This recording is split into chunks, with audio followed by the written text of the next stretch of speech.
Muy buenos días amigos, hermanos, ¿cómo están? Esta mañana, viernes 21 de enero. Y el pasaje que veremos hoy es el momento en el que Jesús escoge a sus 12 discípulos. ¡Qué momento tan especial!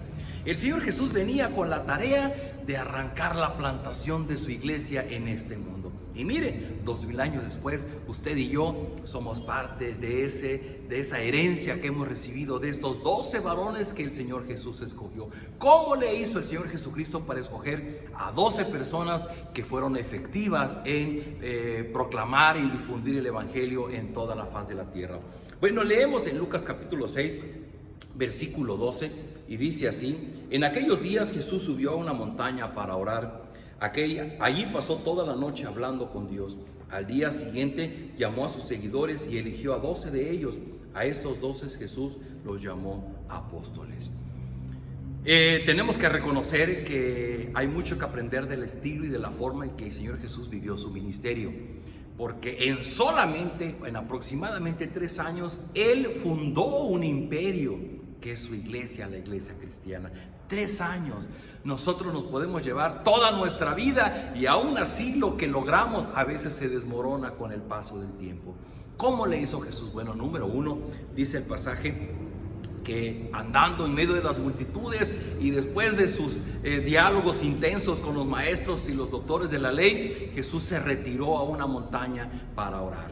Y dice ahí que pasó toda la noche hablando con Dios. Esa es una primera enseñanza que yo quisiera que que aprendiéramos juntos esta mañana. El espacio que necesitamos de intimidad con Dios.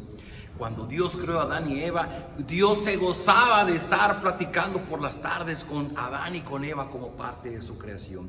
Todo lo que Dios había hecho era para que Adán y Eva lo disfrutaran. El problema que tenemos hoy día es que estamos tan ocupados en nuestros asuntos de trabajo, de responsabilidad, de familia, que no tenemos tiempo para Dios. Es una lucha. Todas las iglesias enseñamos que las personas deben tener su tiempo devocional con Dios. Véalo, el Señor Jesucristo, Dios mismo hecho hombre. Yo tal vez en su lugar diría, pues ni necesito tiempo para orar porque soy Dios mismo. Pero el Señor Jesús en su calidad humana reconocía la necesidad que tenía de estar hablando con su Padre, al grado que de manera ejemplar pasaba toda una noche hablando con su Padre. Y justamente fue una noche antes de que Él escogiera a sus apóstoles, a sus discípulos. Yo me imagino que en aquella noche Jesús sacó una larga lista de nombres y su Padre le ayudó a escoger, porque mire qué momento tan especial. Escogiera a 12 personas que fueran capaces de dar todo, de dar su vida por causa del Evangelio.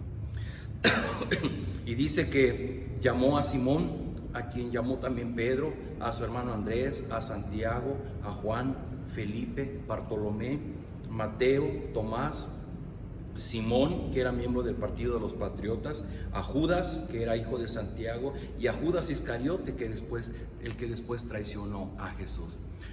Interesante el equipo del Señor Jesús, porque empieza el pasaje hablando de los pescadores, de Pedro, de Juan, de Andrés, que eran pescadores, hombres sencillos, hombres sin letras, hombres sin recursos, hombres sin influencia social. Pero Jesús los llamó a ellos y a Jesús le pareció que eran las personas adecuadas para lo que Él quería hacer. Y entre ese grupo, por ejemplo, dijimos en días anteriores, también llamó a Mateo. Mateo era un recaudador de impuestos, que probablemente era de los más letrados que pudiera haber en su equipo. Un hombre de influencia, con conexiones, pero era un hombre que tenía que sacrificar todo para poder seguir a Jesús y fue capaz de hacerlo. Pero también llamó a Tomás el famoso incrédulo, aquel que dijo, si yo no metiere mi dedo en sus heridas, yo no voy a creer. Tomás el incrédulo. También llamó a un tal Simón, que era miembro del partido de los patriotas, llamados los celotes. Los celotes era un grupo revolucionario de los judíos que era antagónico al Imperio Romano y era antagónico al liderazgo de los fariseos y de los saduceos. Los celotes decían, es que los fariseos y de los saduceos no aman a Dios, no aman la ley de Dios, aman el dinero que esto les produce.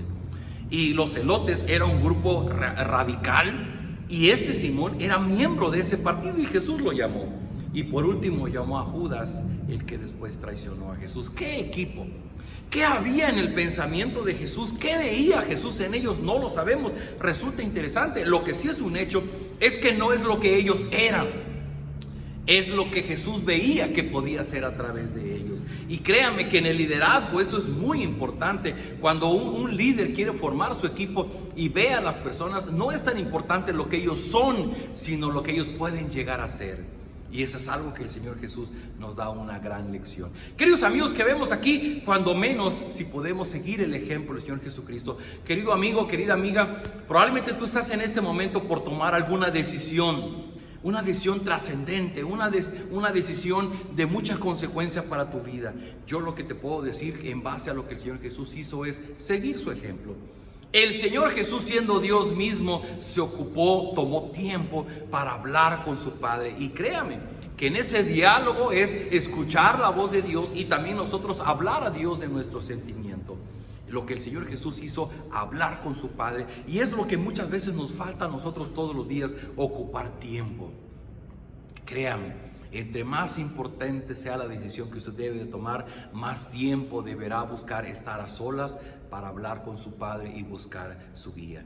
Y número 2, esa capacidad del Señor Jesucristo de ver al futuro, de visionar. Por cierto que la serie de predicaciones que decimos cómo caminar a ojos cerrados, pues el Señor Jesucristo tenía esa posibilidad de ver, de tener una visión, de saber lo que iba a hacer con cada uno de ellos. Y es que hoy día el Señor Jesucristo ha puesto su vista en ti de igual manera que en la mía. Si nosotros leemos el Evangelio, no hay espacio para los simpatizantes, para los religiosos, para aquellos que son seguidores de Jesús de lejos.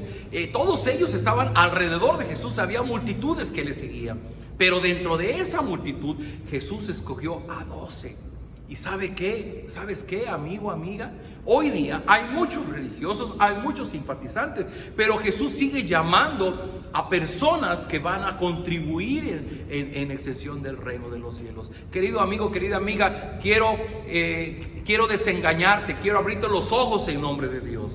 Si tú eres una persona religiosa, si tú eres una persona del montón, si tú eres una persona que simplemente siente simpatía por el Señor Jesucristo, tú no eres un hijo de Dios, tú no eres un discípulo. El discípulo es como los que llamó aquí. Son personas que Él ha llamado para que vengan, para que estén con Él, para que le ayuden en la tarea de predicar el Evangelio. Eso marca la diferencia. En otros pasajes que vamos a ver después en Lucas, el Señor Jesucristo fue muy claro y dijo: el que ama más a su padre, a su madre, a sus hijos y todo lo demás no es digno de mí. El que no se niega a sí mismo no es digno de ser mi discípulo. El Señor Jesús nos llama a ser sus discípulos, sus seguidores, porque Él está esperando que nosotros podamos contribuir con nuestra persona, con nuestros recursos, con lo que tenemos para el reino de los cielos. Dios usó a estos 12 hombres para que hoy día tú y yo podamos tener el conocimiento del Evangelio. Usó a Lucas, usó a Pablo, usó a todos los personajes que se mencionan en la Biblia para que tú y yo podamos tener ahora el conocimiento del Evangelio. Pero Dios sigue llamando personas para que contribuyan en el seguimiento del reino de los cielos. No existen los hijos de Dios que no ayudan. No existen los hijos de Dios que son como Nini, ¿no? Que ni trabajan, ni ayudan, ni estudian, ni participan en el seguimiento del reino de los cielos. Léalo usted en su Biblia. Jesús llamó a 12, pero estos 12 fue el inicio de lo que Jesús hizo. Jesús siguió llamando discípulos, y de esos 12 discípulos en los tiempos de los apóstoles se multiplicaron y fueron muchísimos más. Y hoy día Jesús sigue llamando a personas que quieran venir a formar parte de su equipo. No importa si eres pescador, si eres un cobrador de impuestos, si eres un incrédulo, si eres un reaccionario social, no importa cómo eres. Lo que importa es lo que Dios va a hacer a través de ti. Querido amigo, querida amiga, yo te invito de parte del Señor Jesús. Ven, Él está reclutando discípulos, no simpatizantes, no fanáticos, no religiosos. Está reclutando discípulos, personas que vengan a formar parte de su equipo para llevar el Evangelio a aquellos que lo necesitan. Déjeme orar por usted. Bendito Padre, esta palabra puede ser dura para nosotros, porque tenemos que hacer la diferencia entre lo que es un simple religioso, un simple simpatizante y un discípulo, verdaderamente un discípulo tuyo. Tú ocupaste tiempo, dedicaste toda una noche para orar con el Padre, para hablar con Él, y que pudieras escoger a 12 personas que son las que iban a arrancar el proyecto de iglesia en este mundo. Señor, ahora tú sigues llamándonos a nosotros, no porque hay algo bueno en nosotros, sino por lo que tú ves que puedes lograr a través de nosotros. Yo ruego, Señor, personas que miran este video, que están sintiendo el llamado, Señor, yo te ruego que tú toques sus corazones, que tu Espíritu venga a sus mentes y que les haga comprender lo importante de ser parte de tu reino, de colaborar en el extendimiento de tu evangelio en nuestra ciudad. Danos de tu gracia, ayúdanos a comprenderlo y ayúdanos a obedecerte. Lo rogamos en el nombre del Señor Jesús. Amén. Queridos amigos, pues si usted es de las personas que ni siquiera ha asistido a una iglesia cristiana, busque una iglesia cristiana cerca de su localidad. Si usted vive en Acapulco, no tiene iglesia, la Iglesia Cristiana Península Viva, estamos deseosos de que usted venga con nosotros y se una al equipo. Península Viva es un grupo de discípulos que queremos proclamar el evangelio, queremos llevar la buena noticia a aquellos que no la tienen. Usted quiere ser parte de eso, venga con nosotros, únase a nosotros y estaremos cumpliendo la tarea que el Señor Jesús nos ha encomendado. Un abrazo de su iglesia, nos vemos el día de mañana.